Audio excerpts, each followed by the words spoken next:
penjajahan, Otan kok jadi ingat ada perilaku serupa yang dilakukan oleh para hewan.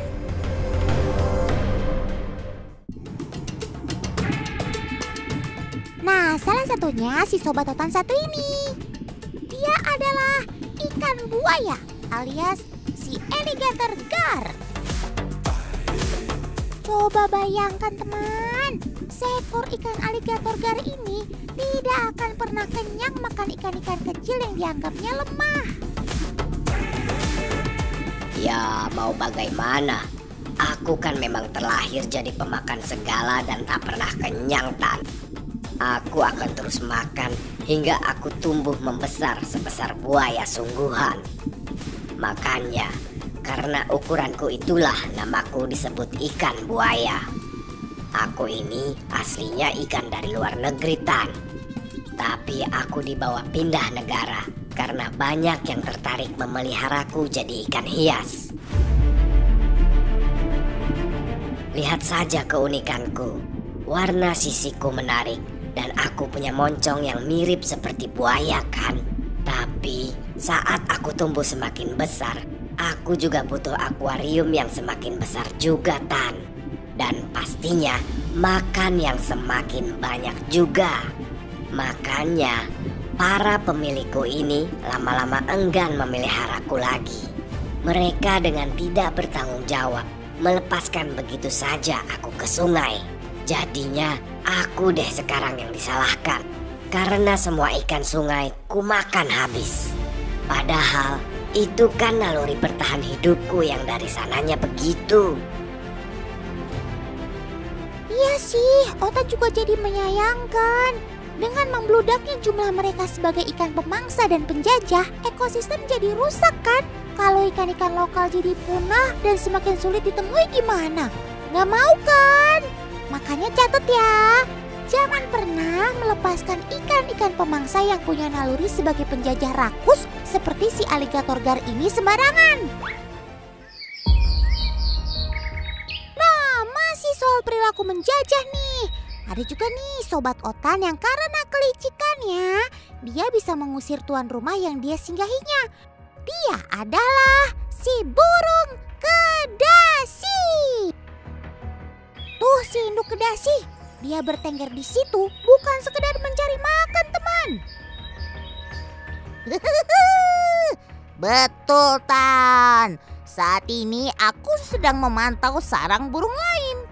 Aku sedang dalam misi mencari induk burung lain untuk dijadikan orang tua asuh telurku. Harusnya sih tugas membesarkan, mengasuh sampai bertanggung jawab hingga anakku besar dilakukan olehku sebagai induknya. Tapi aku enggan melakukannya. Aku cukup numpang bertelur, lalu selanjutnya cuci tangan, pergi meninggalkan telurku itu untuk seterusnya diasuh oleh induk baru. Otan gak habis pikir, tapi memang begitulah naluri yang dimiliki si kedasi. Di dunia satwa, perilaku seperti ini dikenal dengan istilah brood parasit, teman-teman, alias parasit indukan. Nah, lalu nasib si anak kedasinya gimana ya? Oke, aku kasih tahu saja ya, Tan. Biasanya anakan kedasi akan menetas lebih dulu dari telur lainnya. Dan sejak menetas, setiap anakan kedasi pasti memiliki naluri bertahan hidup yang sangat tinggi. Kalau dia terlahir duluan, dia akan membuang telur-telur lain yang ada di sekitarnya. Caranya dengan mendorong sekuat tenaga menggunakan punggung dan sayap kecilnya ini. Dengan membuang telur lainnya, anakan kedasi bisa mengurangi persaingan dalam mendapatkan makanan dari induk asuhnya. Jadi paham ya teman, perilaku si kedasi ini ya bisa dibilang menjajah penduduk aslinya. Dia datang mengganggu ketentraman, bahkan tega menghilangkan kesempatan hidup anak-anak burung itu.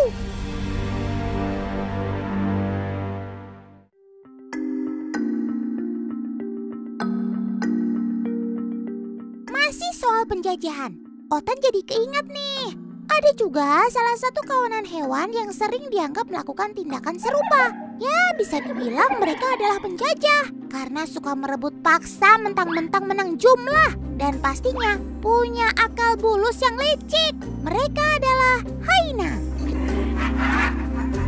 Ya, hyena adalah mamalia darat yang terkenal hidup berkelompok, tapi juga nekat untuk menghalalkan segala cara agar dirinya mendapatkan keinginannya. Salah satunya ya mendapatkan makanan. Loh, memangnya salah Tan jadi hewan oportunis? Aku kan hanya memanfaatkan kesempatan dalam kesempitan. Gini ya, aku kasih tahu. Aku dan kawananku kan tidak punya cukup kecepatan dan kekuatan untuk mengejar mangsa seperti kijang-kijang yang berdaging lezat itu. Mereka terlalu cepat untuk aku kejar. Jadi, kenapa tidak? Aku manfaatkan saja si singa. Dia kan pemburu ulung. Dia pasti bisa mengejar dengan cepat dan pasti bisa mendapatkan buruannya. Nanti kalau dia sudah makan, baru deh aku dan kawananku datang bergerombol mengepung dia. Aku akan berisik mengeluarkan suara-suara ancaman agar dia menyingkir dari makanan lezat itu. Lagian singa itu kalah jumlah sama aku dan kawananku. Ya oke lah, dia pasti akan makan dulu dan tidak menyerahkan mangsanya dengan mudah.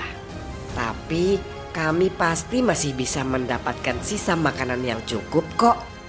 Biar bagaimanapun, singa akan mengalah pergi menjauh daripada terluka akibat pertarungan dengan kami yang banyak ini. Itu si keroyokan namanya. Sudah cari makanan gak mau usaha sendiri. Sekarang untuk merebutnya main keroyokan menang jumlah. Ya habis mau bagaimana lagi Tan? Kecerdikan dan kekompakan seperti ini ada di dalam darah kami kawanan hyena. Kami akan merebut paksa apa yang kami mau. Dan kami akan terus melakukannya. Yang penting kami bisa hidup dengan enak. Di alam liar seperti ini, yang kuat akan mampu bertahan dan yang lemah akan kalah. Makanya kami bersatu sebagai kawanan. Ya, walaupun kadang kami juga saling mau menang sendiri sih. Apalagi urusan perut lapar. Ya udah deh teman, kita tinggalkan saja deh si hyena. Oh ya, ngomong-ngomong soal jumlah yang membludak, Otan jadi ingat soal ikan nila nih teman. Bisa dibilang ikan nila memenuhi kriteria sebagai penjajah juga loh. Nih, Otan kasih tahu ya. Ikan nila sebelum dijadikan ikan konsumsi di Indonesia, sejatinya bibit si nila ini dibawa dari luar negeri. Iya, ikan nila berasal dari Afrika, lebih tepatnya dari Sungai Nil. Coba bayangkan, si nila ini memiliki karakter pelahap rakus sebagai ikan pemangsa juga teman. Dan dalam sekali bertelur, dia mampu menghasilkan 1.500 butir telur. Ketika dia dilepaskan di suatu perairan, si nila akan tumbuh subur sebagai ikan yang jumlahnya mendominasi perairan tersebut. Niscaya jenis ikan lain akan sulit tumbuh berkembang biak karena dilahap habis oleh kawanan nila yang ganas ini. Namun, kontrol populasi si nila ini akhirnya ada di tangan manusia sebagai puncak rantai makanan. Ya, makanya nggak heran kalau si nila dijadikan ikan konsumsi yang terbilang favorit. Jumlah mereka yang mudah bertambah banyak dan rasa dagingnya yang terbilang enak menjadikan si nila sah dan layak untuk diburu sebagai lauk. Salah satu sobat Otan yang tercatat menuju kepunahan adalah kijang gezel yang dulu bisa ditemui di wilayah Palestina teman.